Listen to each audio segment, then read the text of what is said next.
Bench Opinions. Three idiots with amateur analysis. Nice to see you again after 24 hours. I haven't seen much of you recently. There's only two of us today. Unfortunately, our... Oh, fuck, yeah, he's not here. Sorry. So this could either be recorded or it's fucking... Yeah, we might just be talking to sit each together other. for an hour, which is also nice. It is nice. And just chat, and then there's nothing there. Claus is going in for his pre-check. Yeah. For his foot operation. Yeah. Severe rugby injury. So. Severe rugby injury. Sorry, no, tag rugby injury. Tag rugby injury. No, we wish him well. Sad to not have him here, but he said we should crack on and yeah. Just good to get an episode out for the 12 loyal listeners. You know. Yeah. I think let's address the elephant in the room before we get started. I'm not orange. That is true. And I thought about the entire weekend. The entire weekend I was like, these guys better not bring it up anymore. I forgot about it as well. I must be honest. I think the first couple of days I was like, every time it is Scotland, so you drive past a lot of tanning salons. You do. And we even found one that was 24 hours and it was quite cheap. It was like £8. But I wasn't going to bring it up because I feel like that's just shooting myself in the foot. I don't know if that may be swag, but... That's all right. Thank you for the 10 likes. And we promise to follow through in the future because otherwise we're just liars. But then what must happen? I must get spray tanned here or what? No, I'm just saying this is... If you find a place here that's reasonable, I'll do it. Okay, good. That's good. But I'm not planning my own funeral. So you have to do it. Fair enough. Okay. You were saying how exhausted you were. Long weekend in Scotland. Yeah. I was telling Maxi that we did. My watch did 60 kilometers of walking just on golf courses because I always took my watch off when we were done. So 60 kilometers in 4 days with a golf bag on your back, and very up and down. Very up and down. Very undulated. So a far cry from the field that we play in here. Exactly. Yesterday was hard work, but what a trip. I can't. I was on the phone with my dad yesterday, and I couldn't put into words how amazing that was. We went last year, and last year was already really good. I really enjoyed last year as well, just because it's the home of golf. But this year, I mean, we got 4 days of perfect weather. Yeah, that was unbelievable. And also it's just golfing mecca. I think if you don't play golf, it's hard to kind of explain to you what it's like. But you know, every free bit of land is a golf course, and generally a pretty good golf course. And you drive along the Scottish Golf Coast, and it's just Scottish Open venue after Scottish Open venue, and then you drive up and you're driving past. We played a golf course on Saturday in a racetrack that hosted six Open championships, albeit in the late 1800s, but just history and there's no, you really can't describe the feeling if you're standing on a tee of a links golf course. And listen, if we'd played in those Opens, we would have fucking missed the cut. I think so too. I mean, the one guy that won at Musselburgh, I think broke 80 back in the day for the first time in history in 1858. Yeah. So yeah, you have to do it. You have to do, if you play golf, even if you're a 25 handicap, whatever it is, you have to go to Scotland and play golf. It's amazing how intertwined with society it is there. Like, whereas, I mean, I guess in South Africa, you understand that golf is not this elitist thing, but Scotland takes it to a whole new level of like that putting green we saw just randomly in the middle of the town. Trail, and people walking around with their golf bags everywhere, and how young people on the golf course were, especially that municipal one, Braid Hills. That sums up what golf is like in Scotland. You play a municipal course that costs £35 to play, and it's just world class. It was amazing. The going out was also amazing. That was fun. Yeah. A lot of alcohol was consumed as well. The Brits. I could have gone longer on Sunday night. I was having quite a good time at Flight Club. But poor. Would have been the poorest decision. But I mean, I think my body was still going. I was ready to put down a few more beers. How does that song go? My body. Yeah, that is where I was at. As well. We took a big loss. Yeah. Over the weekend. Dom and I played together, which usually it's a script that's been written and played out multiple times before. We're very confident going into it when we're together. Yeah, but you have to be though. You have to be. I mean, a special shout out to the MVP of the week, Brian, our Canadian friend, who off a 20 handicap was just unplayable, and not because we joke about him being a sandbagger, but he wasn't a sandbagger. He just played out of his socks. Played really well. Claus also played really well. They dovetailed very well. I think particularly the first day, I was shocked that we came out with the loss, and it just was testament. I mean, I broke 80. I made 79. you also, we played, we were there, but it just was too good. And impossible. Every time they had the chance to just go another one up, they did. So it's another thing I've lost and I have to now pay for. Is an afternoon at a golf simulator. So well, I'll help you. We'll do it. That's fine. I'm just hopefully we can beat them there. Constantly in the red. I need to get out of this. Right, we didn't watch much sport, but we followed a lot of it. No, we were out on Saturday night. They were playing the Lions game on the TV, and I just every now and then caught Claus standing there like us, just because the Lions played so damn well. But yeah, let's start with the DP World Tour because that was right around the corner from us. Oh yes, it was. Alfred Dunhill Links. Yes, what a cool tournament. I read a very interesting article about Anton Rupert. Is it Johan Rupert? Johan Rupert, sorry, not Anton Rupert. Johan Rupert, and Johan Rupert is and how influential he is in the global game. Yeah. He funds golf across the world. He funds amateur tournaments, and how essential the Dunhill Links Championship has become to also promoting the game. So that's very interesting to see. For everyone who doesn't know, the Dunhill Links Championship is played over 4 days. Usually in a golf tournament, you have a cut after 2 days, and they generally play it on one golf course. But the Alfred Dunhill Links Championship, they play over 3 courses: Kings Barnes, the Old Course at St Andrews, and then Carnoustie, which are all stones throw away from each other. And there is a cut after the 3rd day. And then on the final day, they play the Old Course very fittingly. And the very cool thing about it is that the whole 4 days, there's a pro-am. So pro and an amateur, a lot of celebrities, a lot of the golfers playing with their parents, which is very cool to see. Special mention to Darren Fichard. I kept going on about it on the Thursday, but Darren Fichard at the age of 49 came out and shot 11 under. I think it was on Kings Barnes, which is insane. Well, ended up having a good week, 13 under, but 13th, just couldn't get going. But I mean, they ripped the courses up to shreds because they had the same weather we had. Very little wind. And I think those links courses, one of their main defenses is the wind. So Tyrell Hatton going on to win. Yeah, Tyrell Hatton winning it. 24 under, I think, for the week. Yeah. And he becomes the record winner of it, wins it 3 times. What are your thoughts on Tyrell Hatton in general? I like him. I mean, I saw some criticism again of him as well over this weekend, particularly on Sunday, because he was struggling on Sunday, but the weather got much worse on Sunday. So I think he came off the first 3 days of quite easy weather, and it was probably a bit of a struggle. And I think Tyrell really needed a win. I think he moved to live. I think a lot of people, I thought when he moved to live, I was like, I didn't expect Tyrell Hatton to move to live. I felt like he was a very loyal grassroots golfer. He got up a bit upset on Sunday. People criticize him. I like him. Yeah. I think he's good for the game. I'm always torn. Like, I love him in the Ryder Cup just because I think he brings that passion. But then I do sometimes see him and I see him throw his toys out the cot. And sometimes I think it's funny and sometimes I'm just like, my man. You know what the thing is? I think sometimes he's mic'd up, sometimes he isn't. Yeah. And or sometimes there's a mic around, sometimes there isn't. So I think that's the first thing. Sometimes you hear what he says, sometimes you don't. I think one thing about Tyrell is that they're very seldom sulking, I find. I think he's just really upset. He just wants to do really well.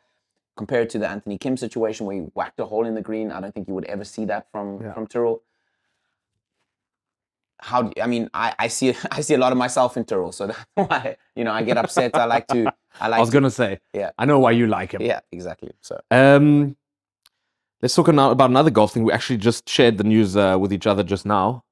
Young South African coming through the ranks. Very exciting. Aldrich Potgieter got his PGA Tour card. I think he snuck in as the last of the 30 golfers from the Corn Ferry Tour to get their card. And he's he is the only one in that group who didn't go to an American college. Yeah, it's crazy. Yeah, he's just taken the steps to the PGA Tour one after the other. I think he had a pretty good amateur career as well. I think he was number 1 in the world amateur at its stage. At least I think under 19 amateur, if I remember correctly. Yeah, very impressive. I mean, he won early on the season as well. And everyone thought he was just going to coast to it. And I think he struggled a bit at the back end of the season, which is normal. I mean, if it's your first season as a pro, I think fatigue is definitely a thing. But yeah, he hits the ball a country mile. Yeah. I think he's 18, 19. Yeah, I think we've spoken about him for a long time now already, or at least since he started popping up around the circuit. I think hopefully he's a bit of a hope for us moving forward. We haven't had a good South African golfer in a while. I was thinking that what's that McCard golfer called? Higo, yeah. Higo. I thought that he was going to be the next one, but he's sort of trailed off again. We need someone to compete. I think it's, if you look at the way golf has moved, I think the problem for us in inverted commas, I think has been a lot of our young guys that have come through are not so perfectly matched to this point and shoot kind of golf that they're playing, particularly in the States and at the majors. So, you need to be a relatively long hitter, I think, consistently to be good on tour. But you think if a lot of them go to American colleges and then they sort of learn the game differently there for 4 or 5 years, that they'd come out of that better prepared for it? I guess so, but you mustn't also forget that the college system in the States accepts 3,000 golfers a year. Yeah. So I think the level of competition coming out of college is really difficult to kind of understand. I think that they do obviously learn the same type of game. And sometimes I do think maybe it is maybe it is better to not come out of that system. Yeah. Because I think you are pooled. I think if you get into a team and there's 2 guys better than you, or in the state that you're in, or in the conference you're in, I think you maybe just fly under the radar and can just go about your business the way Aldrich did. So, yeah, I have hopes for Tristan Lawrence to this day still, talking about South African golfers. I think he has got a major in him if it all clicks at the right time. He'll go to the PGA Tour next year, which will be good for his game. And then I think Aldrich is really good. Christo Lamprecht also was number 1 in the world. He struggled to find his feet a bit in the pro circuit now. He hits the ball even longer, but So maybe it would have. How's this then for a career path? Maybe to play 1 or 2 years on the Sunshine Tour just to get your feel of professional golf. Yeah. Then see if you can qualify for the European Tour and become a name there, household name, and then see if you can get your PGA Tour card like that, or even don't get your PGA Tour card. Yeah, I think that was the traditional way for South African golfers anyway. I think you look at Casey Jarvis, he did it that way, and Casey's had a phenomenal season on the DP World Tour. He's kept his card easily. He's gotten close to winning a couple times. He's another exciting name to look at. He's also early 20s. I think also in the Sunshine Tour now, and hats off to the Sunshine Tour, they were very many years, about 10 years ago, they were really struggling to survive as a tour. And now you've seen sort of money pour back into it. I think the close work and relationship with the DP World Tour and the merger with all the tours now has really helped them just at least, you can make a good living as a Sunshine Tour golfer. Yeah. It's not comparable to the DP World Tour, but you can make a good living. And I think that's helped also just keep guys in South Africa a little bit longer and let them sort of become accustomed to playing, I think, a relatively high level of competitive golf. I don't know, I don't know how you would rank tours, but I think it would be PGA Tour, to leave Live Tour out of it for now, but PGA Tour, European Tour, Corn Ferry Challenge, the Asian Tour is pretty good. And then I think Sunshine Tour must be the next big tour. What do they play in Australia? They have an Australasian Tour, but I was listening to a podcast recently that they've really struggled. Okay. I think South Africa would do well to also increase development a little bit like they're doing in other sports. I think if you open it up a little bit, try and get some more players, maybe even from black-colored communities to start playing the game. I think that always helps bring more money into it when it becomes a game for everyone. I think obviously now that the South African economy seems to be on a little bit of an upward trend, I think everything always. Some guys coming through. I mean, Robin Williams come through. He won Rookie of the Year last year on the Sunshine Tour. He's going to get his card through the Challenge Tour. You've got Premlal, who won the Order of Merit this year, who will get a European Tour card for next season. Nikhil Rama finished second in the Joburg Open. So there's guys coming through for sure. I just think golf is a difficult one. I don't know, where do you put your money? Where do you put the resources? How do you uplift the community to play golf if they don't have access to a golf course regularly? For sure. I mean, you're not going to go into rural South Africa and get golf going. Yeah. And I think, unfortunately, there are a lot of golf clubs that are not as open to it as they maybe should be. I think we were talking about it now when we were in Scotland, that it's still a bit of a problem in South Africa. But anyways, moving on to happier subjects. How's United doing? Not good. Well, you came away. So last week we were talking about you needed 4 points from 2 games for him to keep his job. You've got 2. Yeah. I think the writing's on the wall. I was reading a lot this morning. So the United board meets every Tuesday, and the talk is so clear now that he's probably gone. Okay. I think there's 2 issues here. I think the first issue is that you can't look at these results in isolation. I mean, we had a conversation about this in Scotland. You can't look at these results in isolation. If you look at both of these games, if we've started the season well or relatively well, and you look at both these games, in the greater context of the Europa League, in the greater context of the league, maybe 2 points is not even that bad. Yeah. Going away to Porto, going away to Villa. The problem is that we just the decline after a short little bit of excitement. The decline has been so real. And the thing that I think bothers me the most, and I've said this in previous podcasts, is that the amount of excuses from Erik ten Hag borders on delusional, and even from the players. Johnny Evans had a fantastic performance, comes out after the game and says, "Oh, this is a really good point for us. We're progressing. We're 14th in the league." Yeah. And I think that's the issue. You started to see some other cracks. There's very clear arguing between Ten Hag and Van Nistelrooy on the bench in the game against Villa on Sunday, and we limped to that. We limped to that point away to Villa. So I think he's gone. I think you have to pull the trigger at some point. I saw two different options currently on the table. I heard one, Van Nistelrooy taking over from him. And then I heard the second one, which I think is a bit more far-fetched, is that they really want Xabi Alonso and they're willing to wait till the end of the season. But I can't see Xabi Alonso going to United. So I think Xabi Alonso is a pipe dream. I don't think that's going to happen. I think he will go to Real Madrid, or if company struggles, Bayern might decide to try and get him. I wouldn't be surprised. So I think that's out. I think the main thing is interim or hire immediately. If you're going interim, Ruud could be an option because he has coached previously. I think there might be concerns on his side, or at least I would think this is the way he thinks, that it might come across as him kind of backstabbing Erik ten Hag. And I don't know how good that is for his reputation in the game. He's a young coach. I'm sure he'll be looking to work with people in the future. Yeah. Michael Carrick has been a name that's been pushed. He's doing all right with Middlesbrough as an interim option. Carrick seeing it as an opportunity to get into a big club, learn more and more, and then stay on as part of the staff when the new coach comes in. I don't think that's the way to go about it. And then there's permanent. And I think the two names there are both Thomas Tuchel and Thomas Frank. Yeah. I think the excitement about Tuchel is that he comes in fresh, can start immediately. I think he's the right kind of character to just at least in the short to medium term, just come in, do a job and get us like stable, at least from a footballing point of view. Thomas Frank, interesting name. I would also argue probably the right profile of coach for us, just to get someone in who's a good football coach, who has Premier League experience, but there's major risks tied to that. So I don't know. I expect an announcement in the next couple of days. A lot of people saying that if they don't fire him, they have to come out again aggressively backing him. Yeah. It's one of those things that you can't let simmer just like that, just because it seems now that everyone's talking about it. It's the only thing that they talk about in the media. It's the only thing the fans are talking about is how long he'll stay. So if they don't come out either supporting him or firing him, then it's just this underlying pressure. And then you'll hear stories about the locker room again, like these usual things that come out when the manager's under pressure. Of player discontent or player strikes and stuff like that. And that's the last thing you need. And it's interesting to look back at the managers that you have had since Ferguson left, is they've all been big names. Yeah.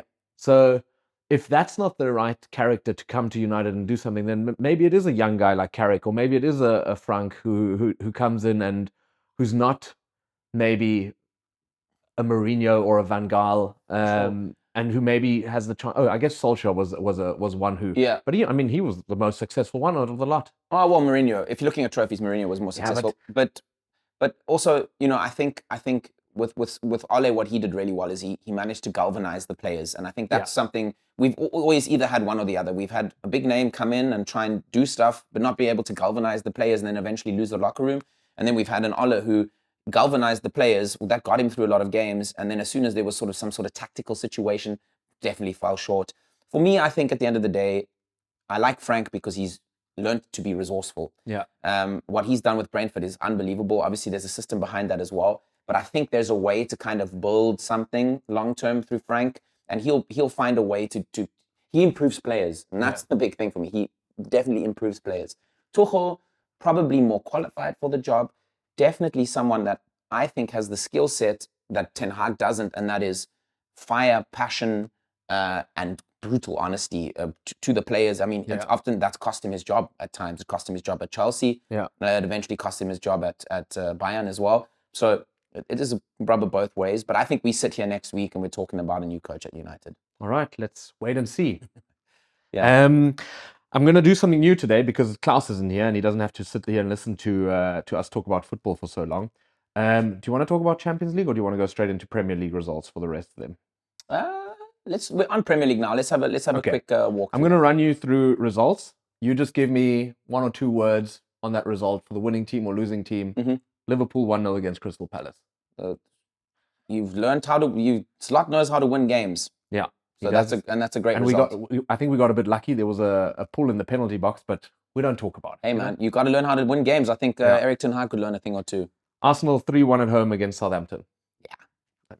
I mean, very expected. Yeah. Brentford beat Wolves 5-3. A lot of goals in that game. Wolves, feel bad for them. I think O'Neill is on his last legs, surprisingly to me. But I think he hasn't gotten results. In a similar boat that Eric Ten Hag is in, and they're just struggling. Yeah. Leicester beat Bournemouth 1-0. Good win for Leicester. Yeah. Very good win for Leicester. Here's one that I was following on live score, and I was hoping Fulham could get one. And it was City 3, Fulham 2. City were 3-1 up, so it's not like they scored late to win it. They were ahead. Yeah, I mean, look, Marco Silva is another name that's been mentioned in the United frame. He's doing a job at Fulham, and he did well to keep them up last year. They've gotten some good signings in. They could push for European football, I think, next season, at least Conference League. There's talk that City are tired. They look tired. I mean, but Pep is also strange. I mean, he made these stupid comments about to win the Premier League, and I don't know. I think Pep also sometimes can fall to the victim of his own success. And I think he likes to try and play down certain things to try and distract. But this talk of there's no passion to win another Premier League title, I don't know what it is. But I think they could be tired. I think missing Rodri is a huge blow. I mean, he's and if you look at the guys coming in, and then someone who should be replacing Rodri, Nunez, is caught partying last week in Spain and whacked a camera out of someone's hand and then refused to give it back. And I think you lose your best player in a pivotal position in Pep's system. So let's see. Just back on Liverpool, Alisson pulled up injured in that game, but Kelleher is a good replacement for him. Goalkeeper, yeah. But I think we're getting into the phase now. Again, it's an international break now, which shocked me when I saw that. But you're going to get into the part of the season now in October, November, December, where more injuries will happen. And if it's important players that get injured, that can all change very quickly. Because right now it's tight, but yeah, for sure, it can flip. Look, I think everything's moving slowly to Arsenal looking like favourites for the title. What about Liverpool? We are ahead of everyone. We are top of the league. Yeah, but you need to win back your humility from earlier in the season, because I think you have to be realistic here. I was in the beginning of the season. I was top 4. Now, okay, I'm about to bet on this again. All right. Yes, you're going to be tanned for a long fucking time. I think the more bets I lose, the darker shade we go every time. I think we're going to get you like permanent eyeliner makeup if you say they win and they don't. But look, you have a lot of reasons to be excited, but I think we haven't played. I mean, all respect to United, but we haven't played a really top 6 team yet. No. And we're going into a run of games now where we're playing seemingly everyone. The only reason I say Arsenal, and I didn't think they were going to do it, and I did call for that, I said it would be the beginning of the end of Arteta, because I didn't think they were going to win the title. But with City slipping up now, which is a little bit unexpected, and Arsenal seem to be in a very you would think that they have the experience of the last 2 seasons plus the right players to kind of get it over the line if City slip up. Yeah, for sure. Okay, we'll talk about Arsenal more when the season gets longer. West Ham beat Ipswich 4-1. Big win for West Ham, though. They needed it. I think interesting to see for Ipswich. I think Ipswich, these smaller clubs with less internationals, really look to use the international break to come out and try and get some results after it, because a lot of their players stay in town and they're able to work with them. So I think, And a good draw for Everton at home to Newcastle 0-0. Brilliant. Which I think is all they can ask for. The typical Sean Dyche performance, Okay, let's go into Sunday. There's your result. We've covered that already. Yeah. Chelsea and Nottingham Forest drew 1-1. Big result for Forest. They got a red card in that game. So Chelsea's momentum just takes a little bit of a stutter because they were running. Yeah, I think also Espirito Santo knows how to get results. He used to do it a lot for Wolves. I think Nottingham will. I think they'll stay up, and I think they've also spent so much money in the last couple of seasons.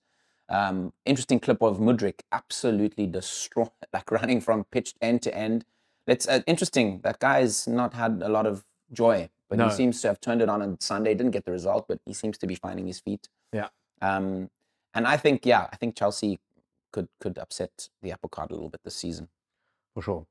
And lastly, a big game on Sunday, Brighton beating Tottenham 3-2. Tottenham were leading 2-0 after the first half. Unfortunately, our Tottenham hooligan is in the hospital right now, but... Yeah. Some would say that loss put him in hospital. No. Yeah, Hutzler just doing a job, man. Good win for Brighton. What is he, 33, 32 years old, comes into the Premier League, first job. Yeah. Never coached in the first division of a league before, and he gets a result like that. I have to look at Tottenham, though. You would think they would have to. I mean, if you're leading 2-0 away from home, this is, I think, what's always been the crux, or what will be the crux again this season, is if you're leading or if you're away to a good team, if you can get a draw or result there, that's what will get you into the top 4. A lot of people. I saw who said it. I think Berbatov said it, because they had Berbatov on as a pundit. He said that Ange Postecoglou is talking too much about winning trophies, in which he really just wants to win a trophy. But he says you have to compete. Yeah. And that's an interesting thing. And I think that this is the sign of it. You know, you have to get results like this. You have to get results like this over the line. Yeah. Even if you want to win, say, the FA Cup or whatever, I think these results are important. For sure. I think let's cover the Champions League in another episode. We did both speak about how we are both fans of the new format. Yes. So maybe just touch on that. It seems to go around that whenever UEFA or FIFA does anything, it's criticized just because they are dirty organizations. Yeah, but mafia, yeah. I feel like they got it right. I know you feel the same. There's so many interesting games happening this early, and it's just become a lot more watchable from a group stage or early stage perspective, where it's not over after two match days, and you don't have City leading the group. Yeah, 12 points after 4 days. Yeah. I think also, with the way it works, you know, with the 8 teams at the top progressing automatically, and then the 16 below that going into a playoff, there's so much to play for all these little teams as well. And and that's across all 3 of the competitions that they have. So I think from a fan perspective, and I think that's really important here, is that this is for the fans benefit, because it's exciting. Yeah. And I think football has tended to move away from what the fans want, or at least they've tried to do that. And I think it's a masterstroke by UEFA, because they would have done this in response to the whole Super League debate, which the fans hated. Every fan hated that idea of a Super League, and they've now gone and almost poached it. Yeah. So I think it's brilliant. I mean, more teams in, and yeah, for sure. And for United, you know, we have a bit more of a chance after drawing our first 2 games to get through to the next phase of the Europa League. All right, good stuff. Let's finish off with rugby results. URC on the weekend, 4 from 4 for South African teams. Let's start with the Lions. I mean, it's that first half, my goodness. I watched the highlights of that. Yeah. There is so much pace in that Lions backline. It is unreal. It looked like they were, what's that, Energizer Bunny. And Edinburgh looked like they were struggling. Edinburgh did send, I think, not their full strength team. Bizarre to me what Edinburgh's plan is, because they're actually I feel like they're one of the better outside sides in this competition, particularly off the back of their performance last season. Losing their first 2 games at home, well, not at home, but in Europe. Yeah. Losing their first 2 games, and then getting demolished. Yeah. Weird approach. They definitely need to pick it up. And I don't know who they play next, but it will be one of the South African teams. But yeah, I would assume the Bulls, but I don't know. No, I think the Bulls are going on to it. Let's have a look quickly. Maybe while I'm looking, you can run us through some of the other results. Yeah, Sharks. Yeah, Sharks. Getting it over the line late. Good, late, but they got it over the line. I predicted that game as well. So I'm very happy with that.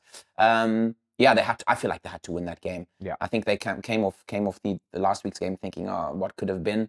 But I think they got it over the line. Some impressive performances from some of the youngsters there. I mean, Lorenzo Julius was monumental. I saw a little package of him. He was a beast, an utter beast. So I think the Sharks is one of those teams also, you always feel like there's a lot of potential Springboks because of their crazy youth work. They've always had one of the biggest academies. Yeah. So it's nice to see them doing well. Some young players coming through. Jordan Hendrickson looks injured, which would be sad, but I hope he can bounce back. And then Stormers getting it over the line. I mean, after Zebra beat Munster last week. Yeah, I also was worried. Claus actually predicted that Zebra would win. The less said about that, the better. It was a convincing win, 36-5. Yeah. Some of the other results, Munster beat Ospreys. Yeah. I think at home. Yeah, no surprise. No surprise there. Leinster beat Benetton away. Also, I think pretty standard. Some good games coming up this weekend. And actually, I just checked. Edinburgh is playing back at home, so that explains why they took got you. Okay. Which Strange scheduling. That again, there must be optimization there. And that's, I think, where the big criticism of the European sides lie is one game overseas. And I think Edinburgh's still lucky because they can probably still afford to put their players in premium economy there. The South African players sit in economy class. Benetton play the Sharks, which you'd hope the Sharks can get over the line. I think the Sharks will beat Benetton. Yeah. Cardiff play Scarlets. I think that's the mighty clash in Wales. Mighty clash. Derby. Edinburgh play the Stormers at home. And this is now one which I think the Stormers need to win because I think now, having said that they sent a second string side, it's going to be a tough game because I think they're like, okay, maybe I'm going to correct myself. Strange strategy, but now that I know that they're flying straight back to Edinburgh, I think they probably said, okay, listen, we've lost the first 2 game days now. We need to regroup, send the boys, let them play, and now you're coming back to a fresh. And I think Kyle Steyn and Duan van der Merwe. Kyle Steyn is at Glasgow? No. Yeah, Kyle Steyn is Glasgow. Duan van der Merwe, yeah. I think could be interesting. Yeah. Big Irish derby. Leinster versus Munster. Oh, big game. I think they've already sold 70,000 tickets for that game. Amazing. It's at Croke Park. That's incredible. And it's a capacity of 80,000, so I wouldn't be surprised if that's sold out, which will be electric. I think Leinster wins it, to be honest. I think Munster still finding their feet. Leinster seem to started the season on like a house on fire. Yeah. So let's see. Let's see what happens. I mean, maybe I need to try and watch a bit of that. I think that'll be a good one to watch. Yeah. Yeah. I'm looking forward to a quiet weekend as well. So I think that will be a nice thing. We're going to Wayne's house and he can watch rugby there. So. Oh, there we go. Yeah, that'll be a good one. Ospreys play the Bulls. I think that should be one that the Bulls get over the line. I say watch the Bulls. Yeah. They've been very convincing. That team is stacked as well. That's not really a controversial or they came second last year. No, sure, but I mean, like... You're not really leaning out of the window yet. But they've never won in the URC, and last season was their first good season. So I think, like, watch the Bulls. That's all I'm saying. All right. And also play Connacht. That's not one we'll watch at Wayne's house. No. There's some tricky results in there to predict for our particularly prediction game. The in-country derbies. The derbies. Even the South African derbies. It doesn't matter how the teams come into it. You always feel like... The Lions are off to a flyer. Yeah. Let's see if they can keep it going. It would be cool. I even though I'm not a Lions fan, I would really like to see them do well just because I like the way they play rugby now. I'm glad to see all our South African teams have now sort of found their feet. I think, again, for me, obviously I'm a Lions fan, but for me, at the end of the day, it was my same approach in Super Rugby always. It was just as long as the South African teams are performing well, I'm happy. And I think it's good for South African rugby. And I think, I just hope they can continue. And it would be nice to see a couple 2-3 teams in the playoffs there. Yeah. Let's finish off with some plays of the week. I'll start so you can think of yours. My play of the week goes to Bill Murray in the Pro-Am of the St. Andrews Links Championship. On the 18th tee, he teethed it right into the road, but it bounced back off the post and back into play. And it got me thinking, if Bench Opinions ever gets big enough that Johan Rupert says, boys, come across, I would shit my pants. Oh my God, I would be so scared of hitting it into fans. And I think that first fairway, even though it's very wide, can't be wide enough for me because I think I'm going to hit it like 2 meters ahead of me. You know what? I watched so much of the clips and whatever. I love how into it the amateurs get. Yeah. I mean, Piers Morgan as well. He's say what you want about the guy, but he loves competitive sport. Yeah. And he just leans into it, and he was celebrating, and he made a couple of net eagles on day one. I love it. I mean, the idea of ever being able to be anywhere close to that is pretty cool. Yeah. Well, for 15 likes, maybe Johan invites us. There you go. Yeah. Actually, Johan, 15 likes. Yeah, cool. We're there next year. We get lovely stuff. Plays of the week. Yeah. I mean, there's a couple from our golf tour. I think you are the play of the week for me. So on the 11th hole at Crail Golfing Society on Sunday. Oh my goodness. It's a par 4. It's not a long par 4. It's about, I think, 280 meters or something. But halfway through the fairway at about 200 yards, there's a wall that's about, I would say, 6 foot tall, 5'8". And Maxi hit a nice tee shot, had a sandwich in, and there is a video of this. We can actually put it in the end of the video of the episode. Maxi decides to go for it and teeths it into the wall about 15 meters in front of him. It goes up in the air. Claus is standing on his phone, not really watching, and we're like, 4. And he just holds his head like this, and it lands like right in front of him and almost actually hits him in the teeth because the ground is so hard. Yeah. So that's my play of the week for almost killing Claus. Lovely stuff. It was, the less said about my chipping from 60, 70 meters, the better. All right. Well, there you go. We did one, the two of us. Yeah. I think went well. We missed Claus. We'll see him again next week, I hope. Yeah. When is his operation? On the 11th, Friday.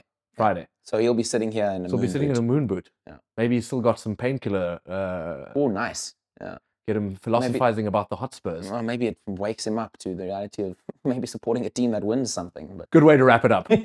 Literally, bada bing, bada boom. bada bing, bada boom. Yeah. All right. Thank you for watching or listening, and hopefully we'll see you next week. Au revoir.